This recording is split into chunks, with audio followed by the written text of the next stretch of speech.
இப்ப வெற்றி வேர வந்து நீங்க நீர்ல இருந்துனா, நம்ம உடம்புக்கு பயன்படுத்தினா இந்த அளவுக்கு பயன்கள் அப்படின்ற மாரி சொன்னீங்க. சில பேர் வந்து கடவுளுக்கு வந்து வழிபடுறதுக்கு மாலையா வெற்றி வேர் மாலை பயன்படுத்துவாங்க. பிள்ளையார் வைப்பாங்க.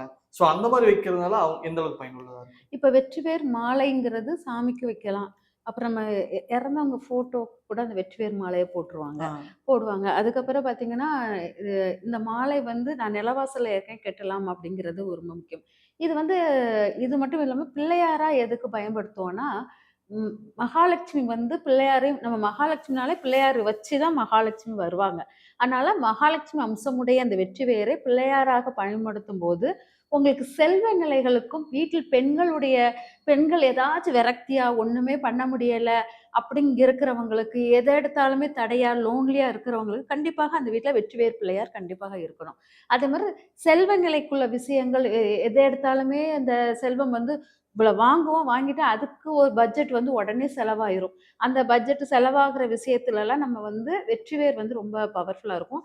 அதனால நம்ம நிலவாசல்ல மட்டும் போடுறது மட்டும் இல்லாமல், அந்த வெற்றி வேர வந்து இந்த கிராம்பு ஒரு 5 கிராம்பு எடுத்துட்டு, அத சுத்தி வெற்றி வேர வந்து உருண்ட மாரி கட்டிறணும். உருண்ட மாரி நல்லா உருளையா கட்டிட்டு, அத வந்து நம்ம பீரோலுக்குள்ள வச்சுட்டு, 6 மாசம் தான் எல்லா வெற்றி வேருக்குள்ள வேல்யூ வந்து 6 மாசம் தான். அதுக்கு மேல அதுக்குள்ள வேல்யூ இருக்காது.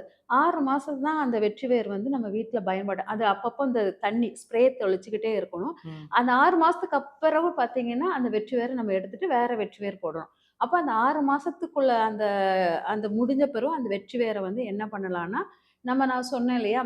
சாமியுடைய ரூம்ல வந்து ஃபுல்லாவே அத வந்து ஒரு இந்த இது சாம்பிராணி புகை காட்டுவீங்களே, அதே மாரி அத அத போட்டு எரிக்கும்போது, கொஞ்சம் அந்த இது இருக்குல்ல வேப்ப இலை ம். வேப்ப இலை காஞ்ச வேப்ப இலை, அப்புறம் அரச இலை இதெல்லாம் போட்டு அதோட சேர்ந்து இத எரிக்கும்போது, வீட்ல உள்ள நெகட்டிவ்ஸ் எல்லாமே கிளியர் ஆயிரும். சாமி ரூம்ல வச்சு எரிச்சுட்டு, அப்புறம் எல்லா ரூம்லயும் அத வந்து காமிச்சுட்டு வந்தீங்கன்னா, வீட்ல நெகட்டிவ்ஸ் ஃபுல்லா வரும். இது வந்து நம்ம வந்து வேஸ்ட் ஆகுறத வெளிய போடக்கூடாது.